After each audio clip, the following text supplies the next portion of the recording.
Bonjour et bienvenue à cette première étude de cas. Dans celle-ci, je vais vous montrer comment, par le biais d'un sondage, j'ai réussi à personnaliser ma communication avec mes prospects et mes clients. En l'occurrence, pour l'exemple, ce sont des clients. J'ai donc créé un sondage, je vais vous le montrer. Nous arrivons sur enquête pour clients. J'ai fait la même chose pour les prospects. J'ai posé plusieurs questions. J'ai eu un certain nombre de réponses. Vous voyez que j'ai eu 34 réponses. Donc là, c'était vraiment un petit cercle que je voulais interroger. Après, je l'ai fait à plus grande échelle et un petit peu différemment. C'est pour ça que je voudrais vous expliquer ce que j'ai fait au départ, là où je me suis trompé, et comment j'ai aménagé les choses. Tout d'abord, j'ai voulu savoir qui était qui. Est-ce que c'était des entrepreneurs, des auto-entrepreneurs, des freelances, des formateurs, des particuliers? Quel budget consacrez-vous à votre formation? Donc là, je lui suis allé franco. Ce sont des clients, j'ai besoin de savoir leur budget. Et nous pouvons voir que, eh bien, pour 43%, c'est entre 100 et 500 euros. Et c'est un budget mensuel. Alors bien évidemment, ils ne vont pas le dépenser tout chez moi, j'aimerais bien, mais ce n'est pas le cas, ils se dépensent ailleurs, mais c'est quand même de savoir qu'il y a quand même un budget qui va de 100 à 500. Il y a 34% pour 40 à 100 euros, mais c'est quand même intéressant. Et puis nous voyons qu'il y a une personne qui dépense 1000 à 2000 euros par mois et l'autre 500 à 1000 euros par mois. Ce qui est intéressant ici, c'est que cette personne, vous savez qui elle est. D'accord? Moi, je le sais qui elle est. Et donc, je vais pouvoir le contacter. Et maintenant, ce qui est intéressant, dans vos besoins d'utilisation d'outils, lequel aimeriez-vous maîtriser? Alors, c'était la première fois que je faisais ce style de sondage, et c'est là que je me suis aperçu qu'il y avait un potentiel énorme, mais vraiment énorme.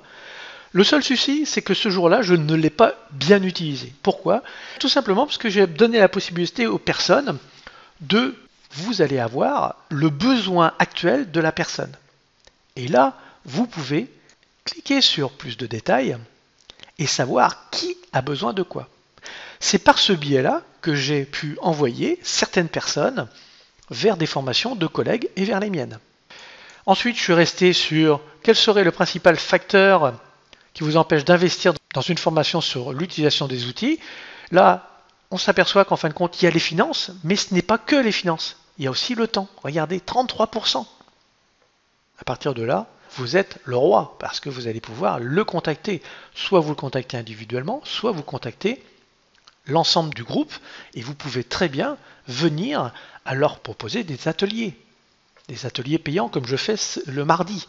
Le mardi, je fais des ateliers qui sont consacrés principalement à la vidéo et à YouTube.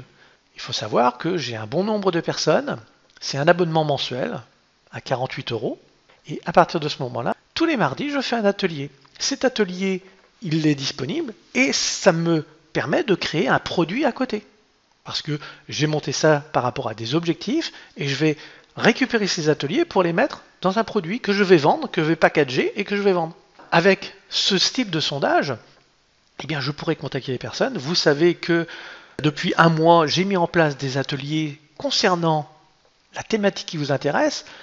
Vous avez deux possibilités. Si vous êtes pressé, vous achetez la formation complète ou vous participez à l'atelier. Il faut savoir que l'atelier, ça vous coûtera beaucoup moins cher, que vous allez apprendre des choses chaque semaine. C'est un abonnement mensuel, mais vous pouvez l'arrêter quand vous souhaitez et revenir quand vous souhaitez. Après, on peut faire ce que l'on souhaite. Comprenez bien que cette partie au niveau du sondage est quelque chose d'extrêmement puissant.